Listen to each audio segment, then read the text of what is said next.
Hey guys, welcome back to Electrical Car Repair Live. Thank you guys for watching and subscribing to the channel. In today's video guys will be super helpful video. It's a response to requests guys that you leave in the comment section below. If you can drive guys with a bad knock sensor, and what happens if you do not replace your knock sensor on BMW 5 Series guys. Many of you ask me about 5 Series. The same engine has been used in 3 Series, 5 Series, as you know. Many of them are interchangeable, exactly the same engine. BMW likes to do that. So we'll explain on this one here, but it's exactly the same for 5 Series as well. Because we're trying to help you guys as much as we can. Now, quick introduction to the channel. Every single car we get at the shop, we make at least 200 free repair videos, specifically on BMWs, guys. We make close to maybe 400 or 500 videos. Why we guys do all that? Simply because our mission at the shop is to save you as much money as we can. All we need guys in return, please subscribe to the channel and like the video so we can keep providing that free information. Now, if you guys need to buy replacement sensors, parts, tools, anything like that, check out the links in the description of the video below. We share them for your convenience. So specifically we have a 6-cylinder gasoline engine, but doesn't matter if you have a 4-cylinder, 6-cylinder, 8-cylinder, gasoline or diesel engine, the procedure is the same, and things will happen exactly the same way if you do not replace your knock sensor. So we're going to cover today what is happening, what can cause if you don't replace your sensors, and the consequences that could cost you thousands of dollars guys. Now this is the engine. We have the intake manifold removed. On the 4-6-cylinder you need to remove the intake manifold, which will be on the right side facing the engine. Or if you have a V8, you will need to remove the lower intake manifold.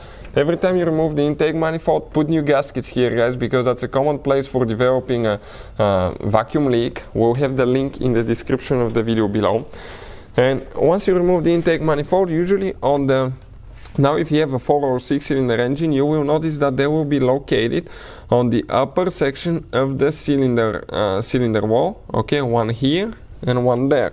If you have a V8, they will be on the lower section of the cylinder head, but anyway, the sensors are really close to the combustion chamber because they detect early explosions, detonations in the engines guys, and that will create a vibration like a knocking sound, and the sensor will catch that, tell the computer, okay, we have a problem, you need to retard the ignition timing a little bit, so we can actually correct that, and we have a nice running smooth engine that is efficient and does not release too much emissions guys. So now what happens guys, before I continue, I forgot to mention, always guys disconnect your car battery. You will be very close most likely to engine starter wires that's coming from the battery, positive wire, and alternator wires, and if you touch something you can short things out, burn modules, computers.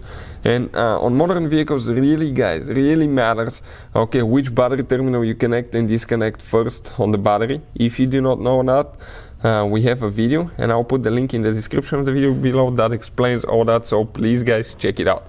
So that being said, we're safe to go. I want to mention that guys, so we can save you as much money as we can by avoiding repairs that are unnecessarily guys. So now the sensors guys, if you don't replace them, what happens? The computer doesn't know that those early explosions are happening. As a result, they keep happening. You have loss of power, increased fuel consumption, maybe hesitation, not running smoothly engine. In other cases, all you're going to have is engine light on, and you may notice a little bit of increased fuel consumption, but not much. And the bad thing is that if you keep driving guys, you can cause quite a bit of damage to your engine.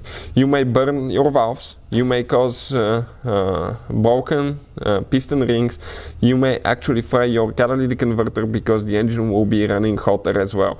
So guys, if you have a bad sensor, replace it unless you're ready to spend a whole bunch of money to put new engine in your car or rebuild your old one. Our recommendations: you have a bad sensor, always replace it guys. So hopefully the video will be helpful guys to any of you trying to figure this thing out. Thank you for watching. Please subscribe to the channel for more help, and see you guys next time.